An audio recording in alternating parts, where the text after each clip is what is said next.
In this episode, you are going to learn all about physiologic birth.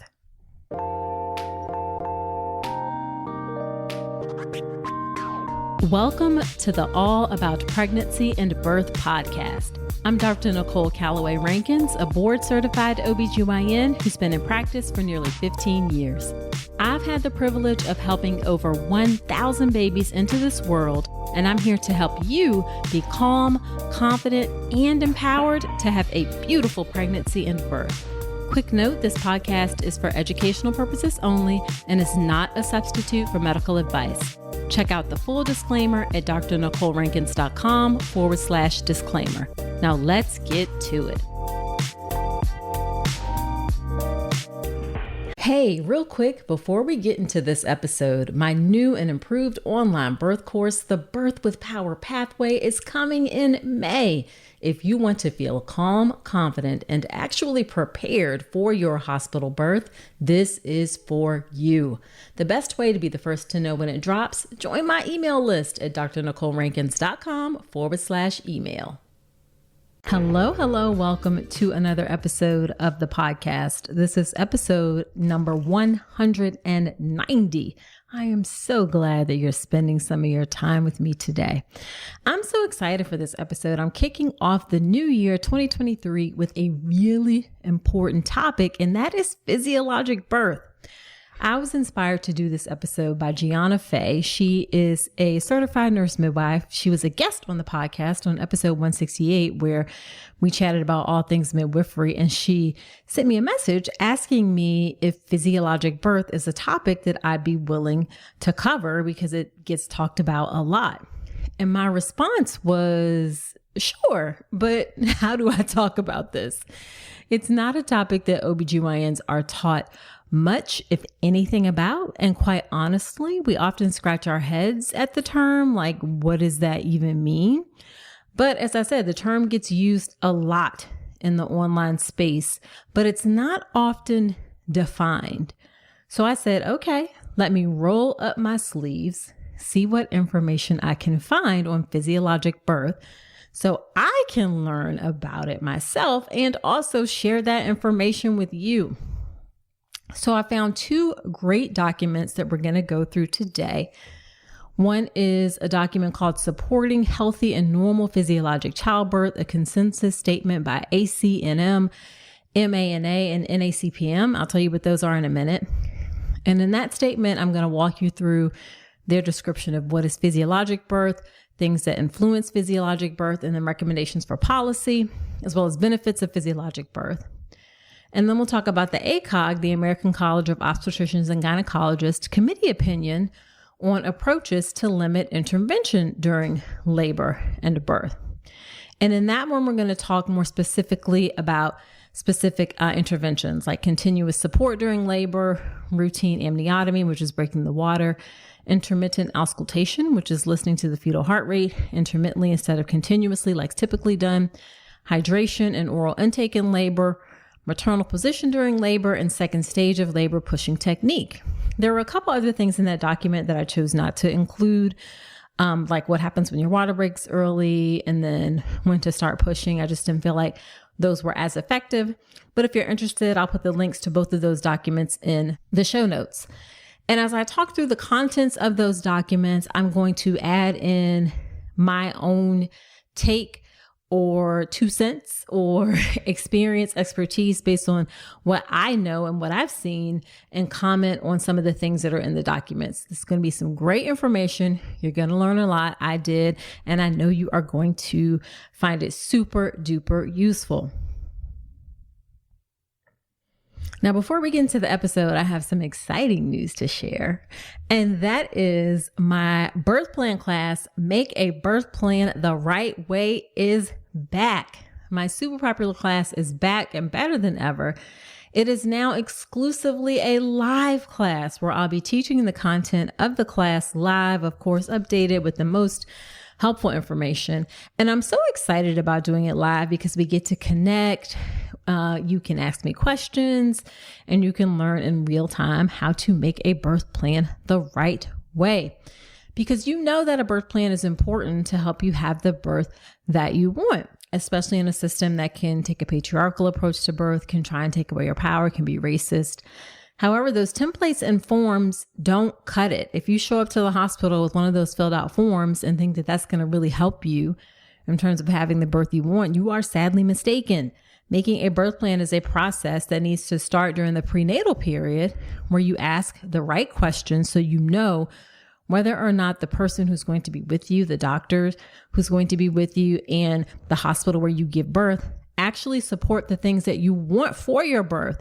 And you can make your wishes known early or make changes to your birth support team if needed, so that you have the best chances of having that beautiful birth that you deserve. And just showing up on that day or even handing a form in the prenatal period is not going to cut it. It really needs to be a process that I teach you inside of this class. And it's one that literally thousands of women have found helpful.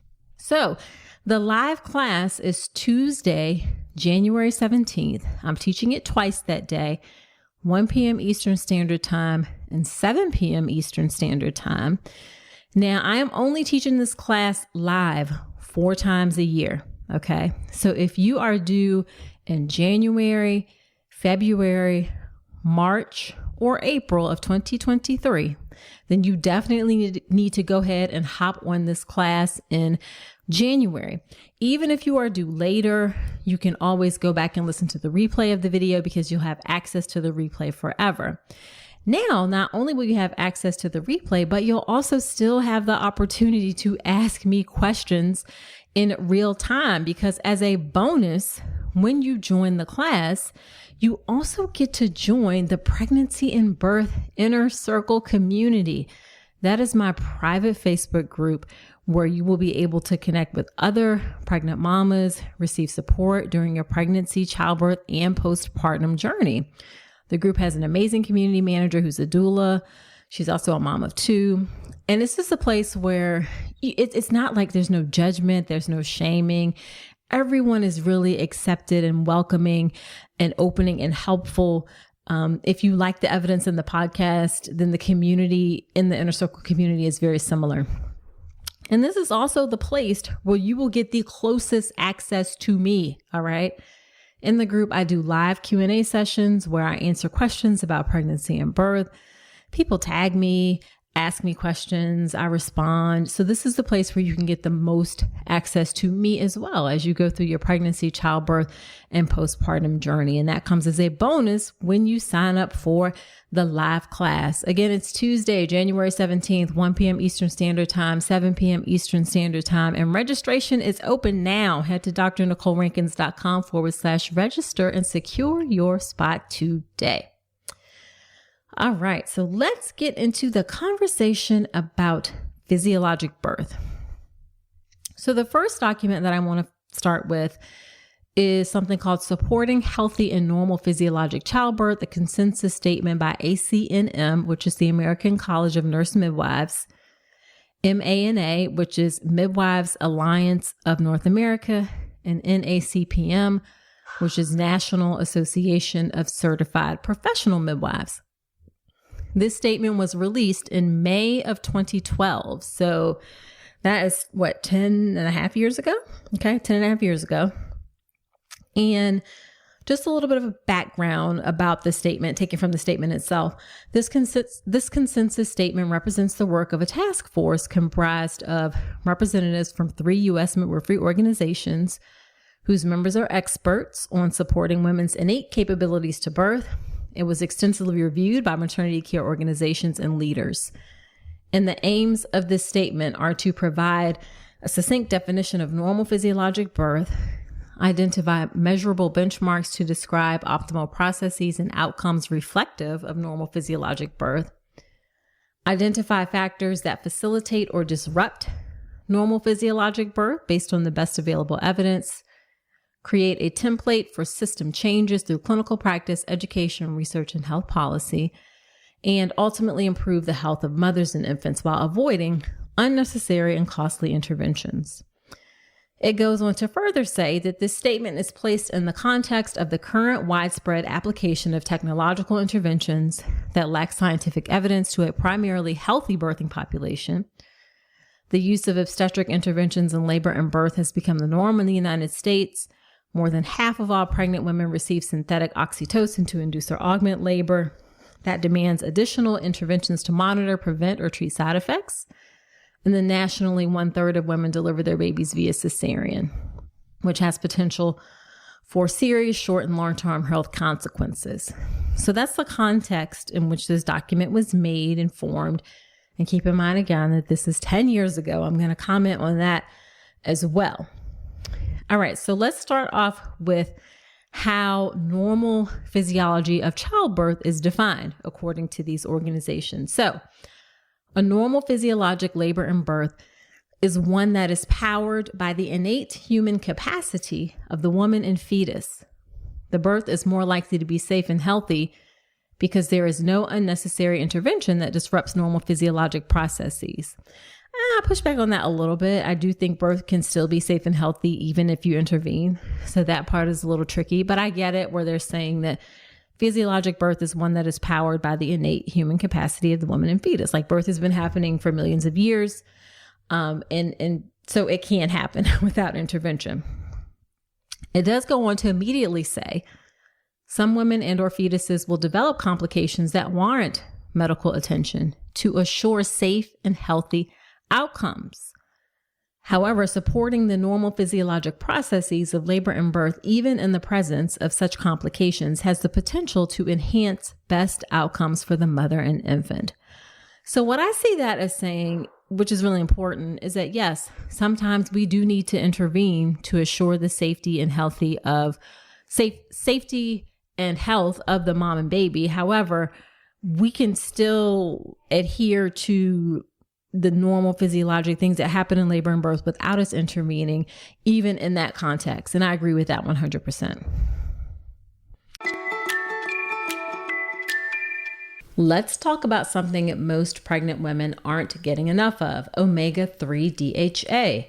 The recommendation is over 200 milligrams a day, but less than 5% of pregnant women in the US meet that. That's one of the reasons I love Ritual's Essential Prenatal. It has 350 milligrams of vegan DHA plus other key nutrients like methylated folate and choline to support baby's neural tube development. As an OBGYN, I appreciate that Ritual goes beyond the basics. The formula is science-backed, third-party tested for heavy metals and microbes, and every ingredient is traceable. And the delayed release design, it's gentle on the stomach, something that really matters, especially if there's trouble with nausea during pregnancy. You deserve to know exactly what you're putting into your body, especially when it comes to prenatal multivitamins. And with Ritual's dedication to traceable science and sourcing, you always will. See for yourself with 25% off your first month at ritual.com/Dr. Nicole. Start Ritual or add Essential Prenatal to your subscription today. That's ritual.com/Dr. Nicole for 25% off your first month. All right, so then it goes on to further say that normal physiologic birth is characterized, and I'm just going to go through a list of things. It's characterized by spontaneous onset and progression of labor, includes biological and psychological conditions that promote effective labor, results in the vaginal birth of the infant and placenta, results in physiologic blood loss, although I'm not quite so sure what that means. It facilitates optimal newborn transition through skin-to-skin contact and keeping the mother and infant together during the postpartum period. And finally, supports early initiation of breastfeeding. So that's what normal physiologic childbirth is. Now, the following factors, they report, disrupt normal physiologic childbirth: induction or augmentation of labor, an unsupportive environment, like with bright lights, cold room, lack of privacy, multiple providers, lack of supportive companions, time constraints, including those driven by institutional policy and or staffing, nutritional deprivation, like depriving people of food and drink, opioids, regional anesthesia, and general anesthesia all disrupt normal physiologic childbirth. as do episiotomy, operative vaginal birth with vacuum or forceps or cesarean birth, immediate cord clamping, separation of mother and infant, and or any situation in which the mother feels threatened or unsupported. And as you can see, the things that disrupt normal physiologic childbirth are more likely to be features of hospital birth. For example, induction or augmentation of labor.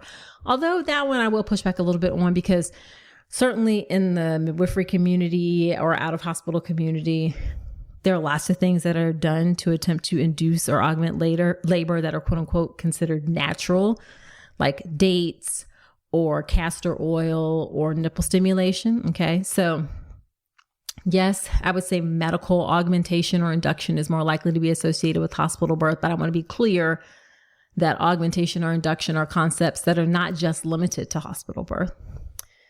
And then other things that are definitely more associated with hospital birth that are perceived as factors, or that are factors that disrupt normal physiologic birth, are an unsupportive environment with like bright lights, cold room, people walking in and out of the room, lack of privacy, multiple providers. All of those things happen in the hospital. Time constraints certainly happen in the hospital as well. Nutritional deprivation happens in the hospital. Opioids, epidurals, general anesthesia, those are all things that are in the hospital, as are typically episiotomy, operative vaginal birth, and cesarean birth, again, in the hospital. I think we've certainly gotten a lot better. We don't do immediate cord clamping or separate moms and babies like we used to, but there is certainly more of a possibility of a mom feeling threatened or unsupported in hospital birth.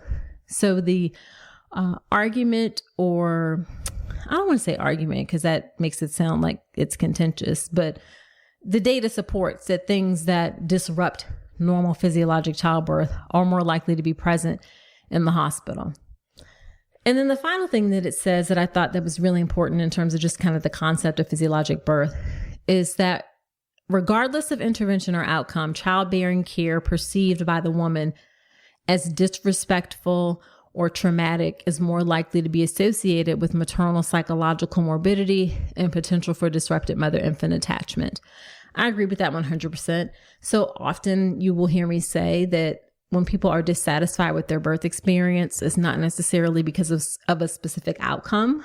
It's often because of the way that they were treated or feeling like they weren't an involved participant in their care. So I 100% agree with that statement.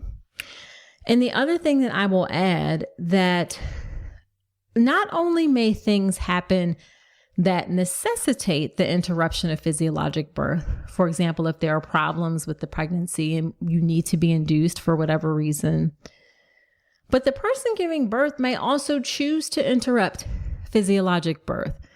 Maybe you want to be induced. Maybe you want to get an epidural. Maybe you want to have an elective cesarean birth. So my approach is that you don't have to have a physiologic birth, but you should know about it. You should know about potential benefits, and you should absolutely be supported in having a physiologic birth if that's what you choose. And that should be an option regardless of where you give birth, including in the hospital. Okay. So that's really important. You don't have to have a physiologic birth, but you should know what it is, know potential benefits, and be supported in that if that is what you choose.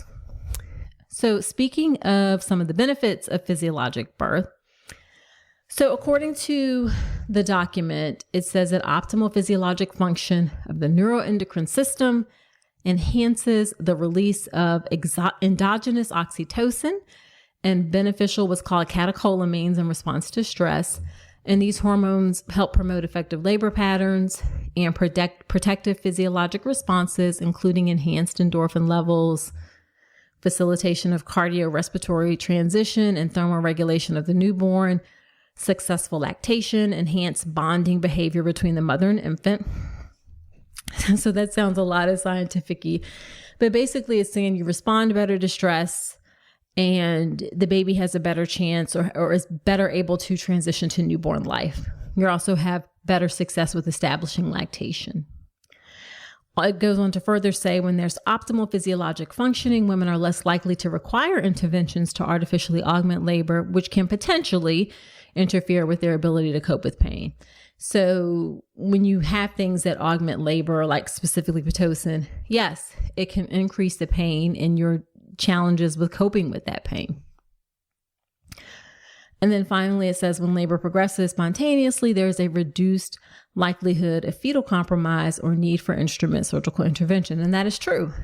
There's a reduced issues of fetal heart rate abnormalities in spontaneous labor, and also reduced need for cesarean as well as a assisted vaginal birth.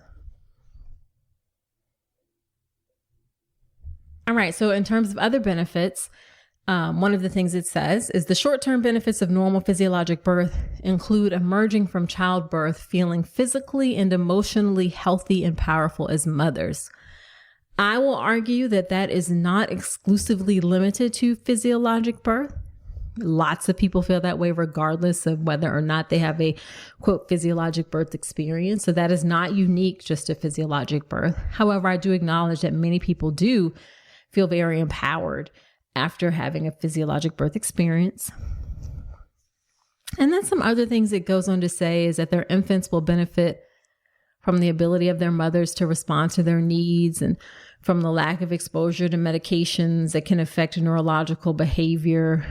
These are soft things, and they don't really provide, to me, I think, really strong data for that. Also says long-term outcomes include beneficial effects for the women's physical and mental health and capacity to mother, enhanced infant growth and development, and potentially diminished incidence of chronic disease. And again, I want to be clear that I do not think that these are things that are just related specifically or exclusively to if you have a physiologic birth experience, meaning if you don't have a physiologic birth, that suddenly you're not going to be able to respond to your infant's needs, or because you've been exposed to medications that you're going to be reacting differently. So this part I don't agree as strongly with in terms of the benefits of physiologic birth, because it's implying to me that you don't get those benefits if you don't have physiologic birth, which isn't true. So then let's go on to talk about factors that influence normal physiologic birth. And they divide it up in terms of factors related to the woman giving birth, the clinician, and then the birth setting and environment. So for the woman, the factors that influence the ability to have a physiologic birth are her individual health status and physical fitness, 100%. The healthier you are, the easier it's going to be to have a physiologic birth experience. Autonomy and self-determination in childbirth. Absolutely. You have to be able to make choices about what happens in your own body and believe that this is something that you are able to do. Personal knowledge and confidence about birth, including cultural beliefs, norms, and practices, and education about the value of normal physiologic birth. In this regard, it's important that you understand birth and what is happening in your body, period. In today's society, obviously birth on TV is depicted completely unlike reality. I think people are getting more realistic things about birth, but even those 30-minute vlog stories that you see on YouTube aren't reflective of what birth can look like in the long term either. Obviously, birth stories are important to helping you understand, as is childbirth education, important to help you understand the normal physiology of birth. I think that that's important regardless of whether or not you are attempting a physiologic birth experience, period. Everyone needs to know about what happens in childbirth, which is why I, of course, have the birth preparation course, my childbirth education class. Also, the woman needs to be fully informed, have shared decision-making, and have access to healthcare systems, settings, and providers that are supportive of and skilled in normal physiologic birth. That last one can be tricky, okay? Access to healthcare systems, settings, and providers that are supportive of and skilled in normal physiologic birth. That is a challenge in hospital birth. Now, for the clinician, they need to have education, knowledge, competence, skill, and confidence in supporting physiologic labor and birth, including helping women cope with pain. This is not something that I think obstetricians are particularly skilled in. It is something that midwives are certainly more skilled in. Commitment to working with women through education to enhance their confidence in birth and diminish their fear of the process. Quite frankly, I don't think obstetricians have much time to do education, and that kind of gets relegated to being educated on your own. Commitment to shared decision-making, which is important, and then working within an infrastructure supportive of normal physiologic birth. And I want to be clear that I'm not like poo-pooing or downplaying obstetricians. We obviously have our role, and obviously many of us do embody these characteristics, but the reality is that it's not a routine part of how we are taught to provide care. And then for the birth setting and environment, access to midwifery care for each woman, that is not something that is going to happen anytime soon. All right. You can't just pluck midwives out of, nowhere. It takes time to train them. I also don't think that as a field in the US that we're going to get to a model like it is in other countries where midwifery or midwives are responsible for most low risk care. It's just not a model that's going to happen anytime soon in the United States. Remember, I said this document was written 10 and a half years ago, and we're still like saying we need more midwives, okay? And then other things about the birth setting and environment that are needed are adequate time for shared decision-making, freedom from coercion. Again, those are things that are not as likely to always happen in the hospital. No inductions or augmentations of labor without an evidence-based clinical indication. Encouragement of nourishment, food and drink during labor as the woman desires. That does not happen in the hospital very much. I'll talk about the ACOG recommendations regarding that in a moment. Freedom of movement in labor and the woman's choice of birth position also doesn't happen as much in the hospital. Intermittent auscultation of heart tones during labor unless continuous electronic monitoring is clearly clinically indicated. Maternity care providers skilled in non-pharmacologic methods for coping with labor pain for all women. Care that supports each woman's comfort, dignity, and privacy, and respect for each woman's cultural needs. And again, I don't want to poo-poo hospitals. Obviously, I work in hospitals and I teach about hospital birth. But the reality is that this is not the standard of care across most hospitals. All right. It's just the reality is that it's just not. And we have some work to do in order to get to this point. And I would argue that these things should be, especially care that supports each woman's comfort, dignity, and privacy, are things that should happen regardless of the type of birth that you have, physiologic birth or one that is not physiologic. Okay. And then as far as recommendations for policy, education, research to promote physiologic childbirth, they recommend the following. Introduction of policies into hospital settings that support normal physiologic birth. I agree. Comprehensive examination and dissemination of evidence and care practices that are supportive of normal physiologic birth. Midwifery care is a key strategy to support normal physiologic birth. Increasing the midwife workforce and enhancing regulations and funding strategies to support their practice. Just to comment on those, I do think that we are making progress. Midwives are certainly more integrated into our care, but it is certainly not routine.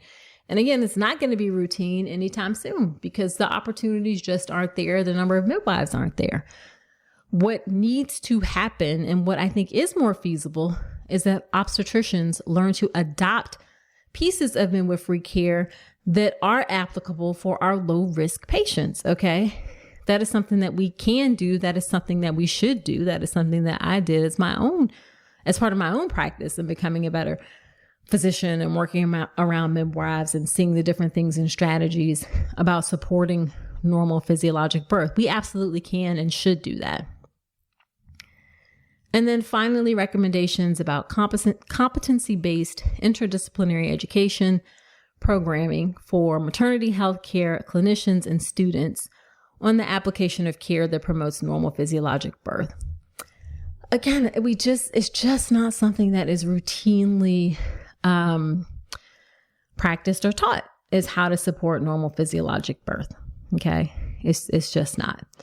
And then the last one is development of a future research agenda on short and long-term effects of normal physiologic birth. And I think that's important if we look at more outcomes, short and long-term, for when we don't intervene in birth. That'll be important to help us support physiologic birth for those who want it and desire it. All right, so let's move on and talk about the second document. This is from ACOG, the American College of Obstetricians and Gynecologists, and it's called Approaches to Limit Intervention During Labor and Birth. This was initially released in 2017, updated in 2019, and then reaffirmed in 2021. And ACOG is the organization that is kind of like the governing body for setting practice standards for OBGYNs, physicians in particular. And here is the opening statement and some of the conclusion statements kind of combined from the document. I'm just going to read them. So obstetrician gynecologists, in collaboration with midwives, nurses, patients, and those who support them in labor, can help women meet their goals for labor and birth by using techniques that require minimal interventions and have high rates of patient satisfaction. Many common obstetric practices are of limited or uncertain benefit for low-risk women in spontaneous labor. In addition, some women may seek to reduce medical interventions during labor and delivery. Therefore, obstetrician gynecologists and other obstetric care providers should be familiar with and consider using low interventional approaches when appropriate for the intrapartum management of low-risk women in spontaneous labor. For a woman who is at term in spontaneous labor with the fetus in vertex presentation, that means with the head down, labor management may be individualized depending on maternal and fetal conditions and risk to include techniques such as intermittent auscultation and non-pharmacologic methods of pain relief. All right, so a couple things that I think are really important about some of these statements before I go into a little bit more specific. Number one, it says many common obstetric practices are of limited or uncertain benefit for low-risk women in spontaneous labor. A lot of us just flat out don't believe this, okay? We just don't want to believe it, all right? And I think the hesitancy from the specialty as a culture is what leads to the further statements that I think are problematic, where it says obstetrician gynecologists and other obstetric care providers should be familiar with and consider using low interventional approaches when appropriate. The "and consider" is problematic for me. So we just think about whether or not we should use it? No, we should use it. We should use low intervention approaches because the outcomes are better. And if, more importantly, if that's what people want. Okay. So the "and consider" is problematic to me. It should be stronger. We should use them when appropriate. Okay. Period. Also, it said labor management may be individualized. May be individualized is also not strong enough. Should be. It absolutely should be individualized for the person in front of you who's giving birth. All right. So not may be individualized, should be individualized. So while I believe that this is a great start, I think there is room, I know there's room to significantly strengthen this statement and support the best interest of people who are giving birth. All right, so let's talk about more specific interventions and what those mean, or what the evidence is, what the recommendations are according to ACOG. So one is continuous support during labor. So reading from the document, evidence suggests that in addition to regular nursing care, continuous one-to-one emotional support provided by support personnel such as a doula is associated with improved outcomes for women in labor. Benefits described in randomized trials. Keep in mind that randomized trials are the strongest form of evidence, okay?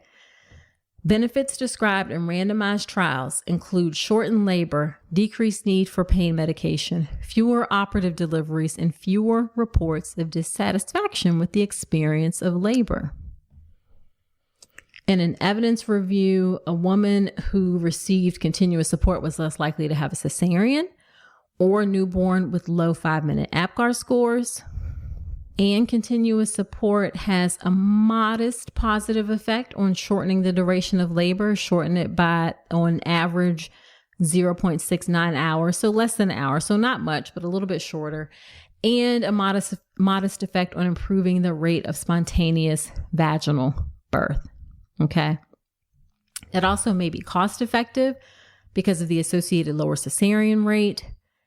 One analysis suggested that paying for such personnel might result in substantial cost savings annually. So given that these benefits, in the absence of demonstrable risk, patients, obstetrician, gynecologist, and other obstetric care providers and healthcare organizations may want to develop programs and policies to integrate trained support personnel into the intrapartum care environment to provide continuous one-to-one emotional support to women undergoing labor.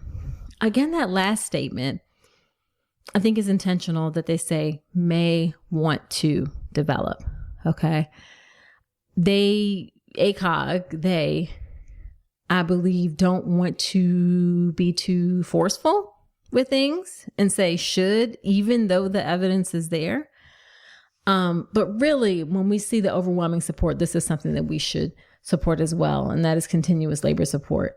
This is why I support doulas, because the data is really clear that it helps. Okay. So routinely breaking your water, something called amniotomy.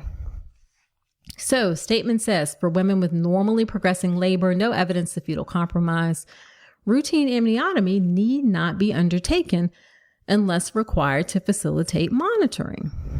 So a review of 15 studies found that among women in spontaneous labor, amniotomy alone did not shorten the duration of labor or lower the incidence of cesarean birth.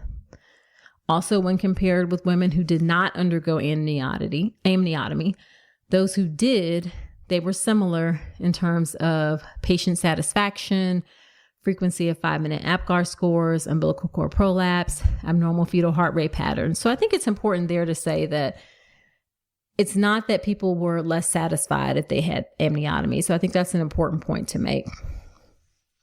And another study showed that the combination of early amniotomy, so breaking the water early, with oxytocin augmentation, so adding Pitocin.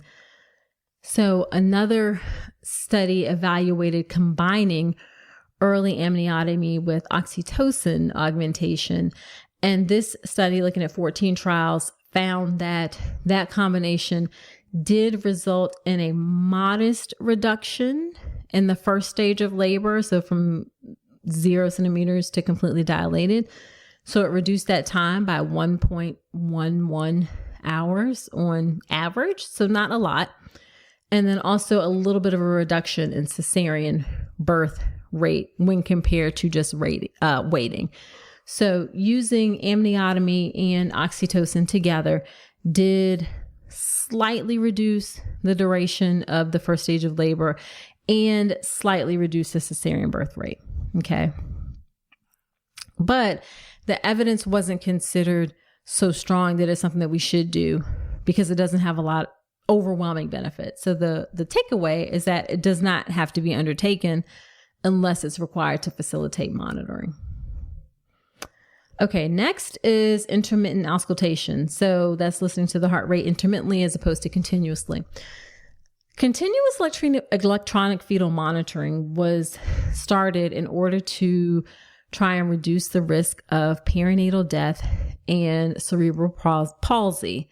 And it was an alternative to intermittent auscultation, which had been the norm.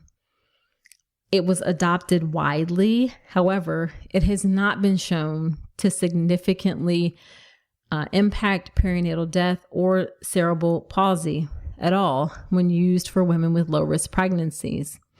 And low risk has been defined in various ways, but in general, it means no meconium staining in the fluid, no bleeding during the labor, no abnormal fetal testing before giving birth, no increased risk of developing problems during labor. For example, if the baby is growth restricted, no maternal conditions that may affect the baby's well-being, like diabetes, hypertension, no requirement for oxytocin or anything like that. Okay. And a review of 13 randomized trials found that, and again, randomized trials are the strongest level of evidence, found that continuous monitoring was actually associated with an increase in cesarean birth, and increase in instrumental vaginal birth, okay, when compared with intermittent auscultation. So it doesn't reduce perinatal death, doesn't reduce cerebral palsy. It does increase cesarean births. It does increase instrumental vaginal births. And that kind of makes sense because if you're looking and you see things, you're more likely to intervene. Continuous electronic fetal monitoring does halve the rate of early neonatal seizures, but that rate is already very low. So it's 0.15% for continuous electronic fetal monitoring versus 0.29% for intermittent auscultation. So both numbers are very, very low to begin with. And this is when you have to be careful about data, because you can hear that, oh, continuous electronic fetal monitoring halves the rate of early neonatal seizures. And you think that that's a big deal, until you see that it's halving it from 0.29 to 0.15. So both numbers are already really low. So the conclusion from ACOG is to facilitate the option of intermittent auscultation. Obstetrician gynecologists and other obstetric care providers and facilities should consider, again, there's that word consider, adopting protocols and training staff to use a handheld Doppler device for low-risk women who desire such monitoring during labor. I, again, think it should be stronger, that we should do, not just should consider, we should adopt it for women who desire it during labor. Okay, 3 more, and to round out, first, hydration and oral intake in labor. So the statement is women in spontaneously progressing labor may not require routine continuous infusion of intravenous fluids. Although safe, intravenous hydration limits freedom of movement and may not be necessary. Like, there's no evidence that it helps at all. Oral hydration can be encouraged to meet hydration and caloric needs. So you can drink if you need to be hydrated. You can drink for calories.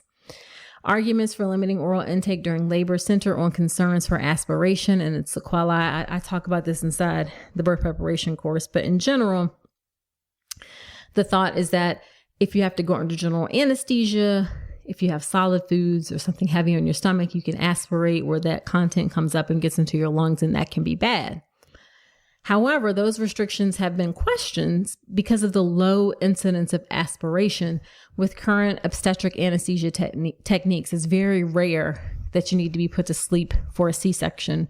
Most of the time, there's time to use an epidural or a spinal. So the recommendation there is that this information may inform ongoing review of recommendations regarding oral intake during labor. So not a strong stance one way or the other. Okay, my position is that you should be able to eat during labor if you're low risk. Most people are not hungry in the active part of labor. You're hungry in the early part. When you're active in the active part, you're so focused on getting through the labor, you're just generally not hungry. Or be careful about the things that you choose. And again, that's also something that I talk about more in depth inside the birth preparation course.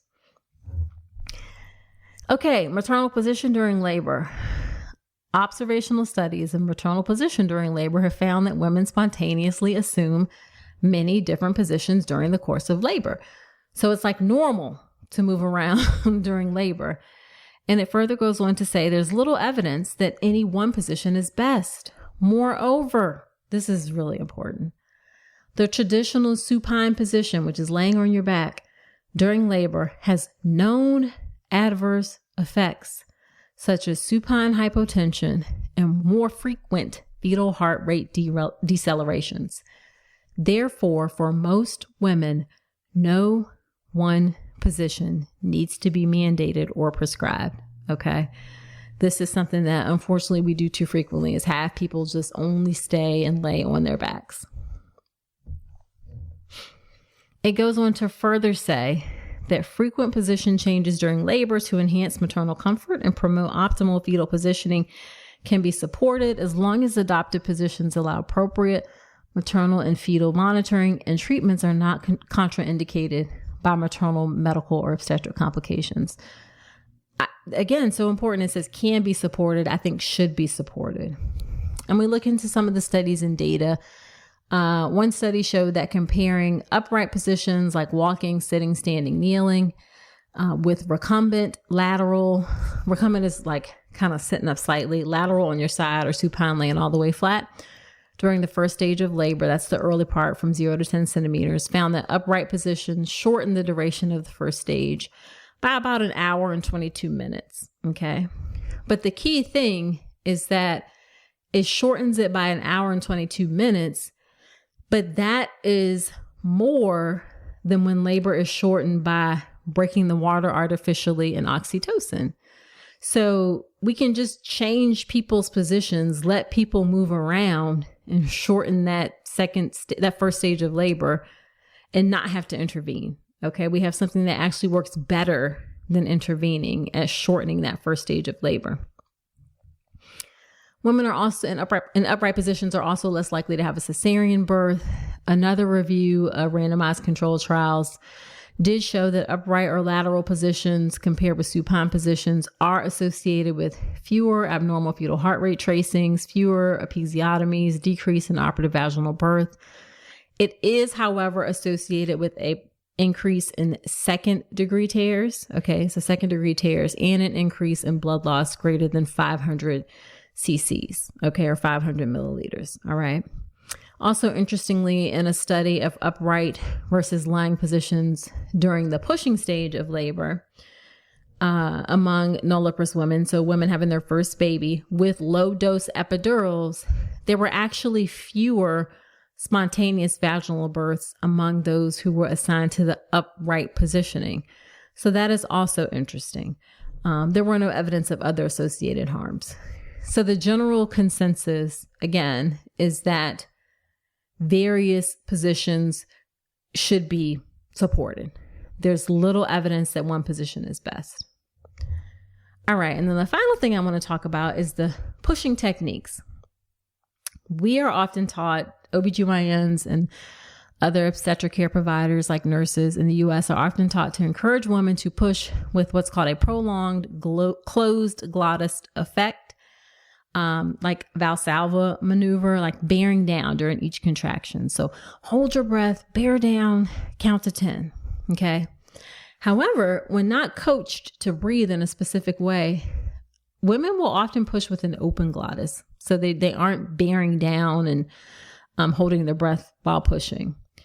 In a review of 8 randomized trials that compared spontaneous to Valsalva pushing, so pushing however you felt was right in the moment versus our directed pushing, found no differences in the duration of the second stage, no differences in spontaneous vaginal birth, episiotomy, perineal lacerations, 5-minute APGAR scores less than 7, NICU admissions, or the duration of pushing. All right.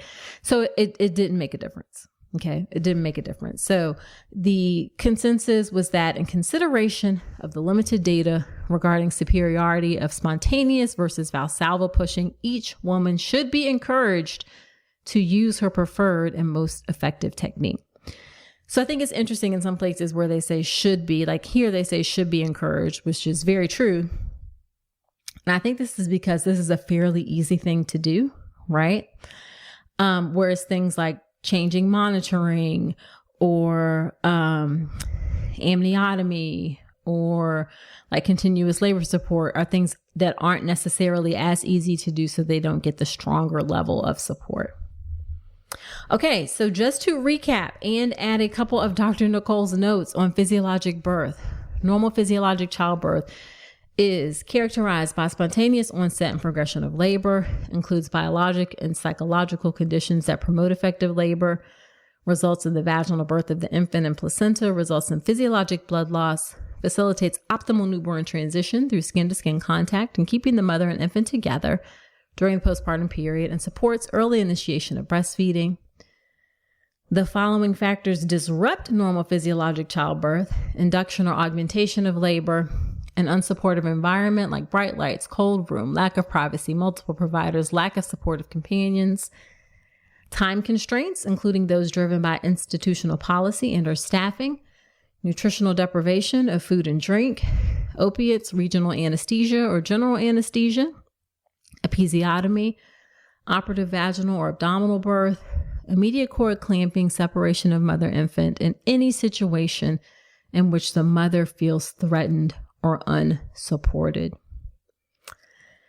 ACOG summary: many common obstetric practices are of limited or uncertain benefit for low-risk women in spontaneous labor. Evidence suggests that in addition to regular nursing care, continuous one-to-one emotional support provided by support personnel such as a doula is associated with improved outcomes for women in labor.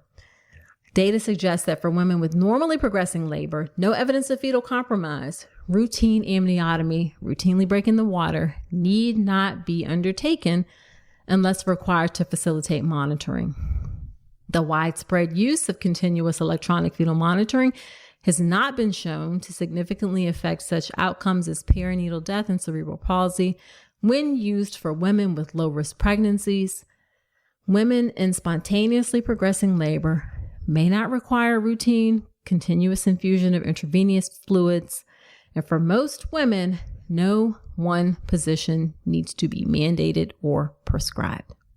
So my Dr. Nicole's notes to add to this conversation, again, remember, you don't have to have a physiologic birth, okay? It's not something that you have to do, but you should know about it, and you should know about potential benefits, and you should be supported in having a physiologic birth if that is what you choose, and that should absolutely be able to happen in the hospital. But also know that sometimes physiologic birth isn't safe. It is not appropriate for everyone. There are times when we need to intervene for the health and safety of you or your baby. And if you don't have a physiologic birth, it doesn't mean that anything is wrong or that you've done something wrong or anything like that. It's not always going to be a possibility or a reality for everyone, or again, may not be something that everyone necessarily wants. But again, you should have access to it if it's something that you do want and it's appropriate. Also, we have a cultural problem in obstetrics in the US that supports us doing things that are of no benefit or are even harmful, or we don't actively support things that are of benefit. Some glaring examples of this: the ARRIVE trial, which is labor induction versus expected management in low risk, no risk women. Okay, that's the title of the trial, and it's why so many people recommend labor induction, because it showed a slight reduction in cesarean birth rate, 21% to about 19% for those who were induced. Because of that one trial, induction is more and more frequently getting offered, even recommended, okay, from this randomized controlled trial. Yet we also have randomized controlled trials that demonstrate the effectiveness of doulas, that demonstrate that we don't need to routinely break someone's water, that demonstrate that we don't need to be doing continuous electronic fetal monitoring for low risk pregnancies. Yet we don't support doulas. We pretty routinely will break someone's water. We still continuously do electronic fetal monitoring. So why is it that some things we do and some things we don't, despite all of the evidence that supports these things? Well, my thoughts are that doing things like working with doulas requires us to work with other people. And it requires that we acknowledge that our skills as obstetricians are not the only things that help improve outcomes. All right. We really have to do a collaborative approach in order to get the best outcomes. It's not just about quote unquote medicine and obstetrics, as it was portrayed, way back in the day when obstetrics was brought into the hospital. Okay. It also requires us to not do things. Okay. To not intervene. All right. And there's some thought, I think, is, well, what are we doing if we as obstetricians aren't doing something? Our value culturally as a specialty is tied to doing something, to intervening, to try and make a difference in outcomes. So what I believe needs to happen is a shift in our mindset. Right now, we have this sort of approach that, yes, some people may be low risk, but birth is a disaster that is waiting to happen. Anything can happen at any moment, like bleeding, problems with the baby's heart rate, a shoulder dystocia. These are all terrible things that are possible at any time. So you absolutely need me and my expertise in the hospital in order to manage all of those disastrous things that can occur. Okay. So that too often is the typical mindset and approach towards birth. But here's where we need to shift our mindset. We need to say birth is a normal, natural thing. It's been happening for millions of years. Most often it goes well, but sometimes it really doesn't. And we will approach your birth expecting that things will go well. And we'll also do all of the evidence-based things that we know support things going well in your birth. However, we're prepared if things don't go well. We're on the ready if things take a twist and turn to intervene and make sure you and your baby remain safe and healthy, both physically and emotionally. When you take that second approach, you're getting the best of both worlds. You're centering the needs of the pregnant person in their experience, both physically, both emotionally, and you are making your resources available, making our needed expertise available in case things don't go well. Okay, so I think that shift in mindset is really important in how we approach birth and is an important piece to making sure we provide better birth experiences for folks. And then the final thing I'll say is that the fastest way to help make change is for the people having babies, you all having babies, to educate yourselves and demand change. As I said, the first document by the nurse midwives was in 2012. So that's 10 and a half years ago. We're still talking about this. Okay. The ACOG document was in 2017. Medicine is slow to change on its own. It needs a push. It needs a nudge. And the fastest way to help make change is for you to educate yourself and then demand that change. All right. Demand that change. Of course, one of the ways you can help educate yourself is to join my birth plan class. And I highly suggest, if you are having your baby in January, February, March, or April of 2023, that you head to drnicolerankins.com and go ahead and sign up for that class today.